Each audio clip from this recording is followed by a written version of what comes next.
comandante del Ejército, Luis Altamirano, y vamos a platicar sobre el rol del sector militar de las Fuerzas Armadas en la seguridad del Ecuador. Qué gusto saludarlo, muchísimas gracias por este espacio. Bienvenido a las señales de Aracay Televisión. Le escuchamos en Santo Domingo y en toda la región del Trópico Húmedo. Muy buenos días, bienvenido. ¿Tenemos algún problema, comandante? Si es tan amable, ¿podría usted activar su audio? No le podemos escuchar ahora precisamente. Sí, buenos días. Perfecto, ahí lo estamos escuchando, perfecto. Muy buenos días una vez más, bienvenido a Aracay Televisión. Ya, muchas gracias acá por estar con ustedes y estoy a las órdenes. Muchísimas gracias. El rol, el ejército siempre, las Fuerzas Armadas siempre tienen una imagen en el Ecuador de que cuando salen a las calles las cosas se hacen de manera diferente. Es decir, hay mayor temor por parte de la delincuencia, de la ciudadanía en general, también mucha más confianza de que ahora salgan a apoyar en el tema de seguridad. Se discutió en un momento determinado qué tan legal era la participación cuando la seguridad ciudadana está a cargo de la Policía Nacional, comandante. Bueno, yo creo que más allá de la confianza que tienen las Fuerzas Armadas y que goza esta confianza de la población en general, lo que nos debe preocupar a los ecuatorianos es justamente cómo ir construyendo institucionalidad, porque lo que estamos atravesando es resultado también de un proceso de un debilitamiento de la institucionalidad en el país. Entonces no se resuelven los problemas entregando a una institución misiones o tareas que no le corresponde o restando tareas a otra institución que es la que le corresponde actuar. Esos desbalances son lo que genera la débil institucionalidad. Las Fuerzas Armadas tienen un rol muy importante para enfrentar el crimen organizado y las situaciones que estamos viviendo. Pero ese rol tiene que estar ligado a sus capacidades multipropósito y a la naturaleza de su misión y tareas. Nosotros tenemos, por ejemplo, el cuidado de las fronteras, pero este cuidado de las fronteras, ahora que fue reformada la Ley de Seguridad Pública del Estado, en donde se extiende de 20 a 40 kilómetros las zonas estratégicas de frontera, situación que lo venía mencionando hace más de un año, porque le da prerrogativas legales a las Fuerzas Armadas para su actuación. De esto, por ejemplo, poco se dice, porque tenemos un debate politizado de buscar la responsabilidad en el otro y de no asumir las responsabilidades en el tiempo que corresponde a cada uno y a cada una de las instituciones. Entonces, si tenemos esta extensión de áreas estratégicas de frontera, entonces lo que se requiere, lógicamente, es articular el trabajo con Fuerzas Armadas, pero recordar que la frontera es un espacio de interacción humana y económica en donde se requiere la presencia de todas las instituciones del Estado, porque caso contrario, problemas estructurales no van a poder ser resueltos. Por supuesto, y general, allí es interesante saber que obviamente la presencia militar con sus características y sus funciones está, pero como usted ha señalado, tiene características humanas, sociales, económicas. Mientras la economía, mientras el progreso no llegue a esos sectores, son presa fácil de cárteles, de ofertas, de hacerse fácil de recursos económicos, lo que dificulta el trabajo de cualquier autoridad. Ahora, general, si bien es cierto, el trabajo principalmente es en frontera, ya el Ecuador no tiene fronteras para el tema del narcotráfico, y se lo hablo desde la visión de Santo Domingo, que es una zona de alto tráfico, alto tránsito vehicular, y que sabemos que es una zona por donde el tema del narcotráfico también es utilizado permanentemente. ¿Se considera estas rutas estratégicas del narcotráfico para la labor y el rol de las Fuerzas Armadas? Justamente lo que le estaba mencionando es que la naturaleza de la misión de las Fuerzas Armadas está en el control de las áreas estratégicas que tiene el país, que no solo son las zonas de frontera y que están establecidos en decretos de carácter reservado.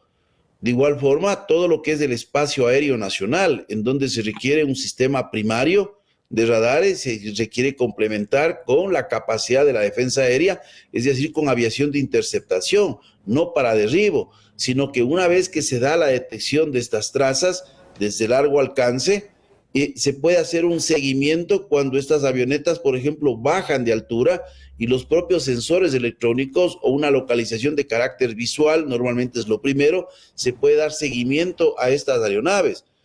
Pero esto no existe, entonces hay que colocar las capacidades justamente para fortalecer la institucionalidad.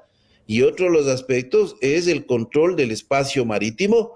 Ahí, por ejemplo, se requiere recursos para la exploración aeromarítima y fortalecer el cuerpo de guardacostas y también las unidades de la escuadra naval que participan de forma complementaria en estas labores.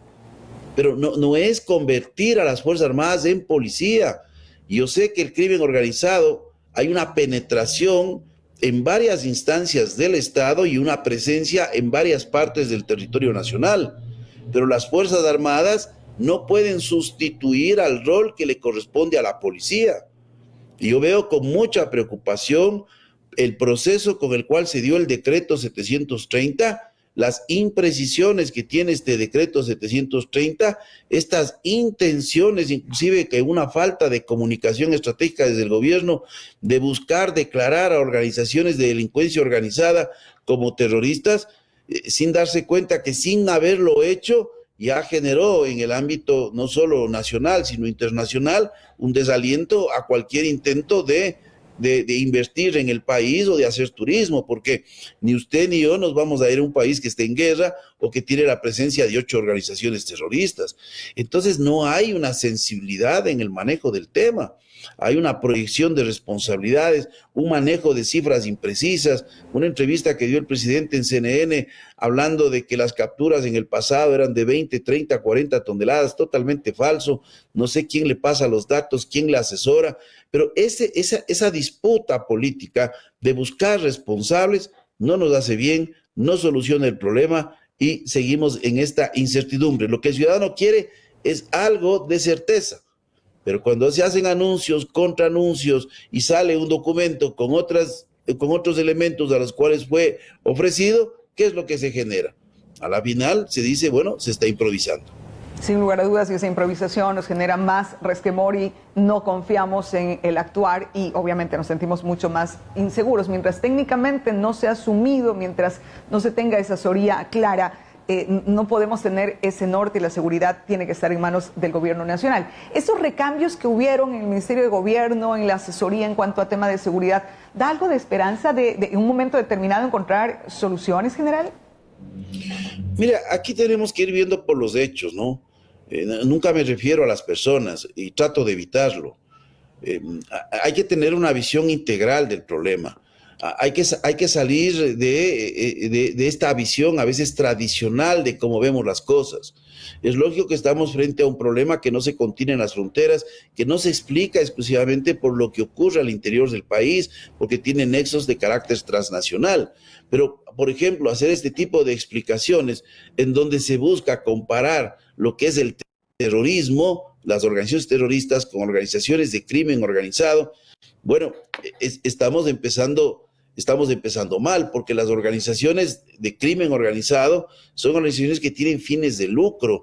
Normalmente tratan de dominar las periferias para poder sostenerse. Son organizaciones que tienen presencia abierta en la sociedad en una fase predatoria, generando miedo, tratando de controlar territorios, en una segunda fase que es simbiótica, en donde ya convive con la comunidad y la comunidad lo protege, y entrando a una tercera fase en donde y prácticamente llega a penetrar a estructuras estatales importantes.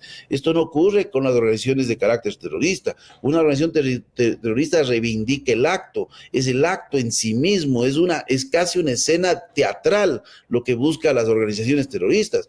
Aquí estamos frente a la disputa de bandas, estamos también a la disputa de autoridad en un sistema de gobernanza criminal, son otros elementos. Entonces, buscar simplificar en estos discursos, cuando las estrategias son otras y con las repercusiones que se tiene de lo que se hizo entre el anuncio y el decreto, bueno, yo creo que a la final lo que puede ocurrir es que tengamos una gran zozobra los ecuatorianos, porque ¿qué pasa si no tenemos resultados?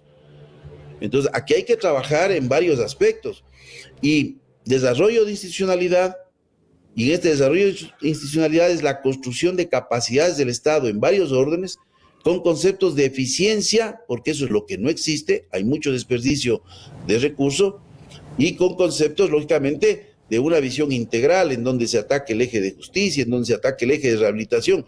¿Qué vamos a hacer si en la política de seguridad no hay nada que nos diga qué va a pasar con el sistema de rehabilitación, en cantidad y en calidad. Este momento tenemos la misma cantidad de personas privadas de la libertad que hace un año. Entonces, recuerde usted que se habló de vaciar las cárceles para tener un mejor control, etcétera, etcétera. Estamos en más de 32.500 personas privadas de la libertad. Entonces, hay elementos estructurales que no pueden ser resueltos simplemente en el discurso.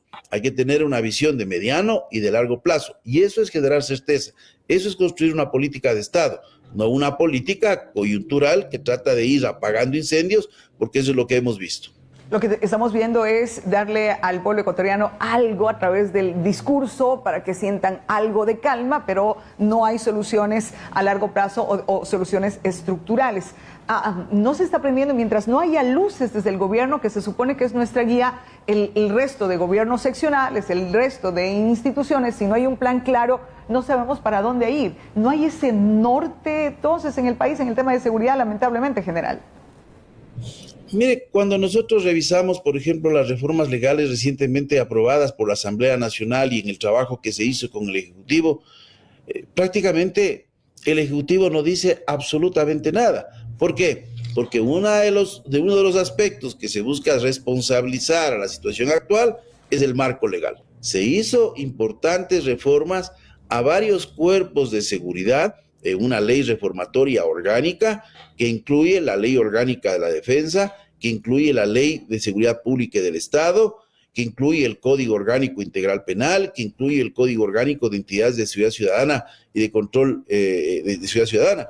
Entonces, nada de esto se dice. Mire, pese a que se está discutiendo en la Asamblea una reforma constitucional, yo creo que es importante que la población sepa que ya hubo una modificación al artículo 11 que habla de los órganos y organismos responsables de la seguridad. Y en esta modificación, en lo que tiene que ver con el eje de la defensa, se determina que podrá actuar las Fuerzas Armadas en este concepto de la defensa de la soberanía y la integridad territorial en zonas, en condiciones en donde el Estado requiere la presencia debido a la actividad de organizaciones criminales transnacionales. Está en la ley este momento. De igual forma, si nosotros vemos, se incluyó un eje que se conoce como penitenciario, porque antes los ejes de la seguridad estaban dados por la prevención, por la gestión de riesgos y desastres, estaba dado por la defensa y lo que es la seguridad y el orden público. Se incluye el eje de la gestión penitenciaria y en ese eje se coloca bajo la prerrogativa de la ley de control de armas la posibilidad del uso de las Fuerzas Armadas al interior de los centros penitenciarios en apoyo complementario a la Policía Nacional para lo que es estas situaciones de violencia que se dan por la posesión de armas, municiones y explosivos. Y de igual forma se hizo una reforma a la misión. Tenemos un problema, ahí está. La última parte no nos quedó claro, se nos cortó. En todo caso, general, pero todas estas reformas que ya existen y que nos ayudan a un marco jurídico interesante, ahora es ir a la acción, es decir, qué acciones concretas, con qué recursos económicos, con qué vamos a potenciar, es decir, poner en orden, pero no delegar así nada más y que las Fuerzas Armadas y que los ecuatorianos sintamos ahora el ejército sale, entonces tenemos algo más de esperanza, general. Lastimosamente la capacidad de gestión ha sido muy limitada del gobierno en términos de recursos presupuestarios. O es un desconocimiento o es una falta de voluntad. Pero la Secretaría Nacional de Planificación yo creo que es un órgano que ha sido completamente desmantelado y no está funcionando. Mire, le voy a dar ejemplos con números, porque aquí hablar de memoria no vale. El presupuesto que se destinó al Ministerio del Interior el año anterior para lo que es inversión fue de apenas $17 millones para la Policía Nacional. ¿Cuál fue el nivel de ejecución? 0%. No se pudo gastar un solo dólar. En el presente año se asignó 40 millones al Ministerio del Interior y hubo una reforma presupuestaria en más, se incrementó 28 millones, total 68 millones. Cerramos el primer cuatrimestre y para las personas que hemos trabajado en el sector público y conocemos de manejo de proyectos, sabemos que el primer paso en una célula presupuestaria es que haya un monto certificado. Si no tiene certificado, usted no puede iniciar un proceso. De los $68,000, apenas... De los 68 millones de dólares, perdón, creo que me equivoqué al mencionar, un lapsus. De los 68 millones de dólares, el monto certificado es cero. Por lo tanto, si no hay certificado, no hay comprometido, no hay devengado, no hay pagado, no hay ejecutado, que esos son los rubros que se maneja en una cédula presupuestaria. Entonces, hay una incapacidad y hemos pasado 4 meses y medio. Y todos los proyectos que tiene la policía, en primer lugar, hay que recalcar que antes sí se manejaban los proyectos de inversión en la policía, pero hubieron eventos en el pasado por los cuales se tomaron estas decisiones. Hoy se dice que es que la policía no es la que, o sea, siempre le encuentran la culpa a algo. Como la policía no es la que administra, sino el Ministerio del Interior, bueno, es el Estado, recordemos. Segundo, en defensa sí pasa que el Ministerio de Defensa se encarga de ciertos proyectos importantes catalogados como estratégicos, y defensa, que tiene un volumen mucho mayor en este momento, tiene ya comprometido, que es más que certificado, el 25%. Algo está pasando. Entonces, es un problema de gestión también de recursos. Pero si no hay conceptos de eficiencia, como este incremento desmedido de policías, con una serie de repercusiones en la estructura, con un costo elevadísimo, entonces usted tiene una policía de personas que no tiene calidad, pero no una policía que tiene que tener esa calidad en términos también del equipamiento. Porque 30,000 policías que ofrece el presidente, que es la factura que le va a dejar al gobierno que sigue, son $600 millones en salarios y alimentación, sin vestuario, sin equipamiento, sin gasto operacional. Prácticamente es un aumento del 50% de la cantidad de gastos de egresos de personal que tiene la policía. Entonces, en vez de fortalecer a la policía, le va a debilitar, porque hoy tenemos, por ejemplo, falta de vehículos, falta de chalecos, falta de armamento individual, falta de entrenamiento, porque usted puede entregar un arma, pero no tiene el entrenamiento, no tiene la destreza para hacer uso. Y los policías están entregando la vida por este país. 73 policías fallecidos del año anterior, 229 policías con amenazas de asesinato, 810 policías heridos de diferentes niveles de gravedad. Entonces tiene que haber una sensibilidad de parte de los funcionarios y no seguir aquí con las excusas, porque hemos pasado ya 2 años de gobierno para que se den cuenta que había que equipar a la Policía Nacional. General, ¿qué esperanza tenemos? Porque se sigue manejando, no tenemos luces, no tenemos claridades de cuál es el norte que se tiene que seguir. Estas noticias u ofertas temporales que desde el desconocimiento ciudadano nos parece que será lo mejor y esperamos que venga lo mejor. Pero cuando hablamos con expertos como usted nos damos cuenta de que no hay esa claridad que nos permita seguridad, por lo menos a corto o mediano tiempo. Mire, vivimos en la sociedad del atajo. Es una sociedad en donde queremos soluciones mágicas. Y de repente estas soluciones mágicas, que no lo son, se conjugan con generar una cierta percepción de que está haciéndose algo. El decreto ejecutivo 730 no cambia, yo digo, absolutamente nada. Recordemos que es la policía la que tiene la expertise y las capacidades para combatir al crimen. Sí se requiere el apoyo complementario de las Fuerzas Armadas en los ámbitos de su competencia, y en aquellos ámbitos que no sea de su competencia se debe utilizar los estados de excepción. Se tienen que evaluar estos estados de excepción, pero tiene que también tomarse en cuenta que las estrategias territorializadas en el país deben ser diferentes a lo que ocurre en Esmeraldas, a lo que ocurre, por ejemplo, en la provincia del Guayas y especialmente en los sectores que son cinturones de pobreza. Pero aquí se requiere un trabajo mancomunado de todas las instituciones del Estado. Mire, hay doctrina escrito al respecto. Hubo un cambio muy importante que se realizó en el 2020, en donde se cambió la doctrina del ejército a los 20 años, con una serie de elementos traídos de países como Colombia, en donde se habla de estos conceptos de acción unificada, de mando tipo misión, de la necesidad de estructurar zonas en donde el centro del eje sea militar temporalmente y en otras el centro sea una autoridad civil en donde gira lo militar y gira lo policial, y otras zonas en donde el eje es completamente civil, donde hay la presencia de la policía, pero ahí las Fuerzas Armadas no tienen que hacer absolutamente nada, porque son zonas de normalización. Entonces, la visión de este tipo de distribución estratégica de fuerzas está ligado a construir institucionalidad, porque construir institucionalidad es dejar hacer lo que tiene que hacer cada una de las instituciones. Entonces las Fuerzas Armadas pueden entrar en un estado de excepción frente a un déficit de recursos, pero no deben olvidarse que si no están controlando lo que tienen que controlar, si no están cumpliendo la misión que tienen que cumplir, si no se les da las capacidades que tienen que tener en términos materiales, de infraestructura, de recursos humanos, de adiestramiento, de doctrina, de organización, entonces el problema va a seguir peor, porque esto se vuelve un círculo vicioso, porque no olvidemos que la droga entra por las fronteras. Sin lugar a dudas. General, muchísimas gracias por su tiempo y esas claridades nos permiten a los ciudadanos también poder exigir en un momento determinado respuestas claras y no solamente información que sea temporal. Gracias al general Luis Altamirano, excomandante del Ejército, la labor que deben